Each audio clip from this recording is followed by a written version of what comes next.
I never imagined in a million years I'd be this popular. That scene never made it into the final cut. You could be the juiciest, sweetest peach in the whole world, but not everyone likes peaches.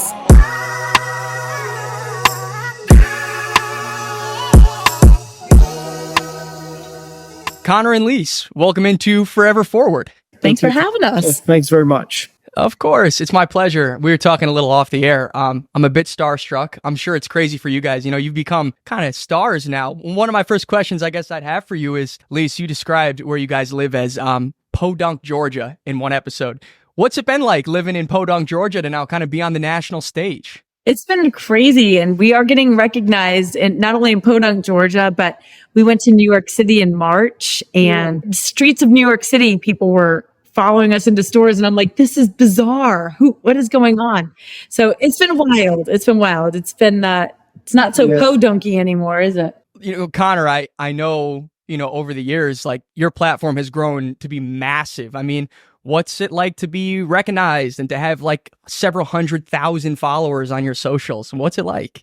Really makes a man feel big. I never imagined in a million years I'd be this popular.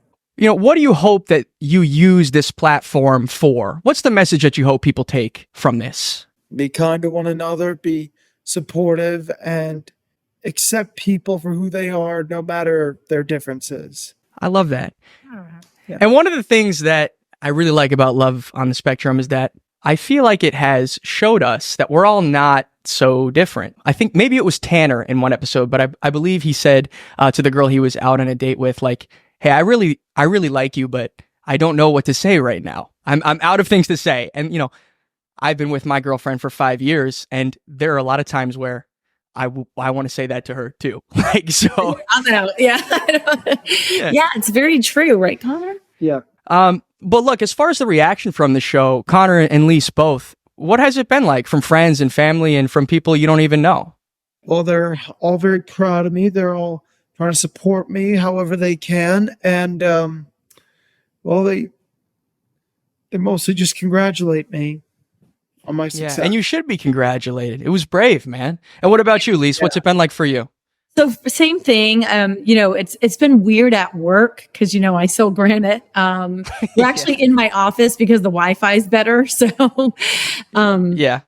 But basically having customers come in and say, how do I know you? And then it clicks and they'll say, wait, were you on that? That's been strange to be at my job and have people recognize me. And then I think overall, family's been supportive and really excited, and just, you know, being out in our local community.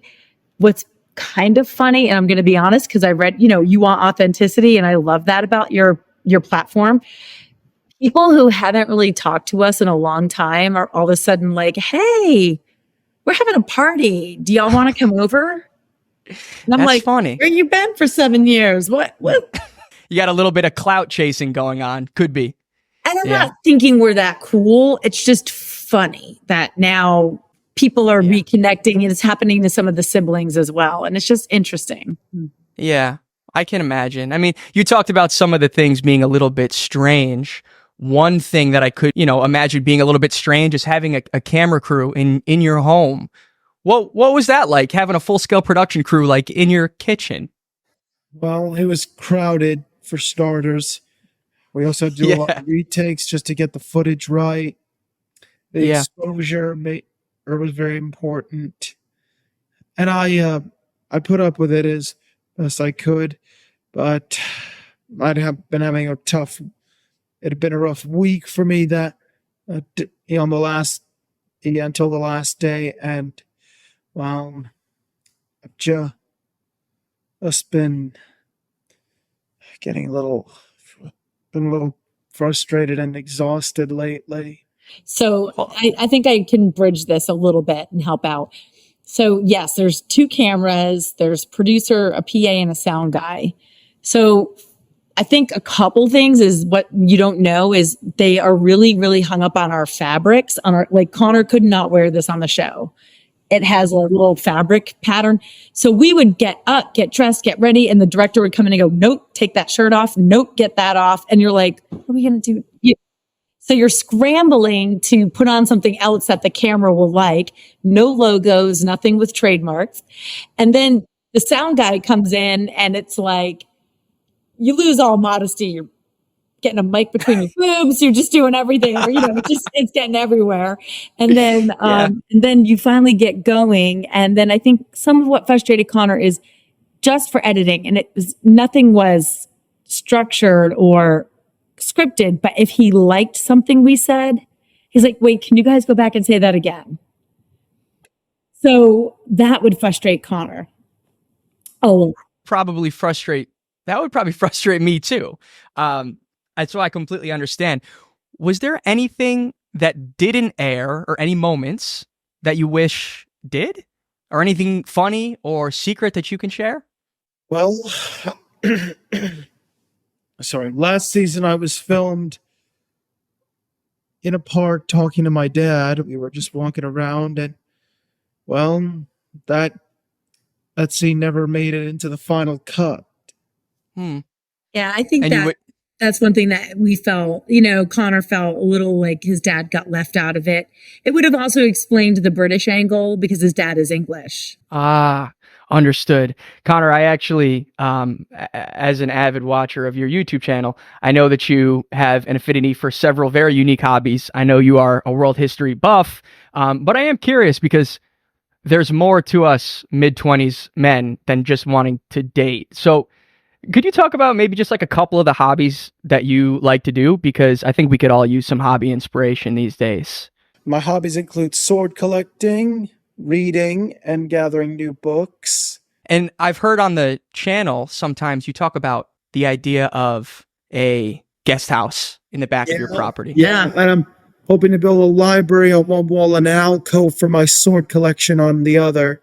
Well, I wanted to ask you about that because I've always envisioned having kind of a man cave in my house one day. When you think of your man cave, is that kind of what's in there? It's a library, it's swords. What else is it? What does it look like? If it were bigger, which it probably won't be, I'd probably have a TV, a mini fridge full of drinks, and a place to play video games. But if we do this guest house thing, you should be able to have like a kitchen and a living room. We're really hoping. But wait, you were very specific about your coffee table. Yes, I will. Why don't you share that with Mike? I want it to look just like the painted table from Game of Thrones, the big table in the shape of Westeros. Well, Game of Thrones is one of my favorite shows. I know exactly what you're talking about. First of all, what red-blooded woman is going to want to live in this house with you? Probably one of the things for nostalgia. Could be. And that'll be the perfect one for you, I feel like, Connor, right? Yeah. Yes. I also know that you know quite a bit about history. Where do you get your love for history from, and how did you learn so much about it? I learned from school. I've watched historical series, historical fictions. Yeah. I sometimes go to museums on occasion and learn a thing or two. Your granddad, though. I think granddad in England, who he is like copy paste. Yeah. I think he is where he gets it because they go back and forth. That's what I do when they get talking. Connor, have you ever been to the Museum of Natural History? I've been to the New York Metropolitan Museum. The Museum of Natural History is one of my favorite places here. I live in New York City, just so you know. And if you ever get out here, you got to check it out. Oh, we'll be in New York in November. Will you? Yeah. We're coming for a couple nights. Oh, wonderful. I also know, Connor, you were recently featured on a Broadway show, weren't you? Was that here in New York? Yeah. What was that like? It was crazy. It was strange, and I felt unready for it. And, but I swallowed my fear. I got on that stage and sang. You kicked ass, man. You were like, yeah, but next year I'm hoping I won't have to leave Georgia so much. But we are going to be in New York City in November. He's actually been asked to be the keynote speaker at Best Buddies of New York, and it's their Party for a Purpose gala. So no way. Yeah, so maybe we could do the museum. Yeah. No, it really is beautiful. Lise, I think one question I have for you is a lot of the viewers of Car Rides with Connor and obviously Love on the Spectrum have just kind of praised you for being, kind, but also very fair, kind of like no bullshit, right? Have you always been that way? And why do you think it's important for people to be like that? Because I think that's really important. Yeah, I mean, I am human, so I'm not perfect. And I know if some of the other siblings were here, they'd be like, she's a mean, but the only thing I ever wanted to be was a mom. I could not wait to be a mother. And I've always loved kids and animals. Obviously, I'm nuts for my dogs and I love my kids. But especially when I learned about Connor's diagnosis, I had this approach that I wanted to take, that I always wanted to treat Connor the way I thought, in a loving way, that I thought the world would treat him a little bit, lovingly guiding him, but not completely bowing down to the fact that he had a disability, like kind of being like, no, the world isn't going to really allow you to do this. So I don't know. I don't know. I don't know if I'm always so patient, but I try, especially when I do feel like my kids are in legit crisis or upset, I get this weird calm about me that I'm like, okay, we're going to figure this out. When he had the panic attack, like I do get this weird calm, but I've just always loved kids and I've always wanted to be a mom. So I don't know. It's just comes out. You mentioned the panic attack. What I think is so funny is, when I went on my first ever date, I had a full-blown panic attack. I had to leave. I had to go home. Look, man, it is scary. Like, I'm not going to sit here and act like it's easy. I'm 27. I'm, fingers crossed, going to get engaged this winter, and I still get really nervous. So I understand, man. I absolutely understand. At least I know you have like several kids. I'm from one of four, so I know four is a lot. But you said being a mom has been the most important thing in your life. Is that really kind of your calling, is to be there for them? I guess I've just, even in college, I nannied and pet sat. I just always wanted to be around, because I think kids are real. And, and I always just wanted to have my own. So Connor's the oldest of four, my four. So I have Connor, Anna, and Ben. I think you've seen them in the car rides, and then Jack. Of course I have. Yeah. Yes. And then I have two stepkids, Hunter and Summer. So, and they're older. They're 28 and 27. Well, Connor, here's a question for you, man. I'm taking a plane ride tomorrow night. It's going to be about 5.5 hours long, and I need a couple movie recommendations. My favorite video game is Skyrim, and my favorite show is Game of Thrones. Can you recommend to me like a couple good fantasy movies that both me and maybe the listeners might want to watch? It's my favorite genre. Dune. I've never seen Dune. Never Well, seen it. Please watch it for him and then get with him so I don't have to. No, that's lazy. Is that one of your favorite films, Connor? Yes. And I also understand you have an affinity for dragons, right? Yeah. The only time I've ever really been interested is I read a book called Aragon when I was a kid. I don't know if you ever read that one. Oh, I've seen the movie, and I've read some of the books. Yeah. Yeah. It was good. I watched Lord of the Rings for the first time last week. I don't know if that's a favorite of yours, but that's the first time I ever saw it. It's been a favorite for a long time. It's funny, man, because I see myself in Frodo. Like, I feel like I've made a decision to start this podcast. I left the Shire, and now I can't go back. I wonder if it's sort of similar for you. Like, man, now you're kind of out in the public eye. Like, it's kind of hard to return to your old life, but maybe this new life is really good. It is. I mean, I think too, just having people come up to you. He's been able to do like Maximus Janton, that run. That was really fun. Like the community events that we've been able to go to and support. The Special Olympics, he was the Grand Marshal in Georgia. That was a great night, wasn't it? Yeah. That was fun. Sorry, it's a tough time of night for Connor. He works at, we get up at really early in the morning. No, absolutely. And if you don't mind me asking, like, Connor, where do you work? What do you do for your career? I work at Kroger. I'm a courtesy clerk. I bag groceries, sweep floors, bring in shopping carts, return go backs to their shelves, you name it. Do you get a lot of people that ask for photos and pictures and things? Yeah, but I tell them no, because it's a store policy. Yeah, he definitely, we kind of gave him some tools if that happens at work, because he doesn't want to get interrupted. I totally get it. When I'm in the zone at work and I get interrupted, it's like the worst thing in the world. So I totally get it. So look, maybe a couple more questions for you guys. I think as we start to close is, I watch Car Rides with Connor every morning. I love it. Crazy to me.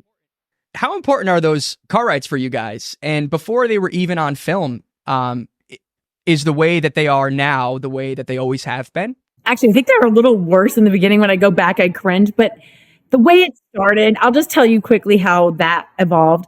I would come to work every single day and I would be like, guess what I learned today? Because he always had something to tell me. And I would joke around. I'm like, I'm not even like into a cup of coffee and he's coming at me with all these things. And I'm like, so my boss was like, you need to write it down. And I was like, I'm never going to write it down because I hate to read and I hate to write. That makes you pitiful. Oh, Connor, stop. You're so hard on me. So anyway, everybody's different. That should be your biggest motivator. I guess Singer. I get what I raised. So anyway, I was like, you know what? I'll just video it. And so then Jack was like, why don't you just make a YouTube channel? And literally was doing it for the family. Because my family was like, he's funny. Let's, it's a riot. So we had 97 subscribers. And it was like family and friends that we begged to watch. So we just started filming. And I started in the cup holder. So you're looking up our noses. It's awful. Yeah. That's the one about the Carpathian Mountains. And then we got a little better. I got a holder. But yeah, I mean, I don't edit it. It's very obvious. I don't know what I'm doing because I literally film it and stick it up online. And I've had people smart people like you or these younger, we can make your channel better. We can do, and I dabbled with it, but then I'm like, people kind of comment, we kind of like that it is just your video and then you stick it up. So I don't know if I should mess with it. Oh no, the internet needs way more of that, honestly. And that's kind of what I'm trying to do here, is just try to be authentic. Were you nervous to get on camera, Lise, the first time you put it online or no? I'm very shy. I have a pretty strong social, is polar opposite as we could be. Yeah. Very cool. Well, Connor, look, maybe I can just close maybe with one question for you. I know a lot of people are listening and a lot of people look up to you in a lot of ways because you're just truly yourself. And I think you're inspiring all of us to want to be the real authentic version of ourselves. If you could just maybe, I don't know, give one piece of advice to anybody listening, what would you say? How do you think people should act? They should act as anyone should. Open-minded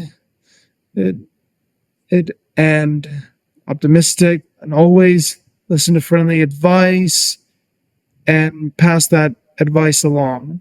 How about just be yourself? Yeah.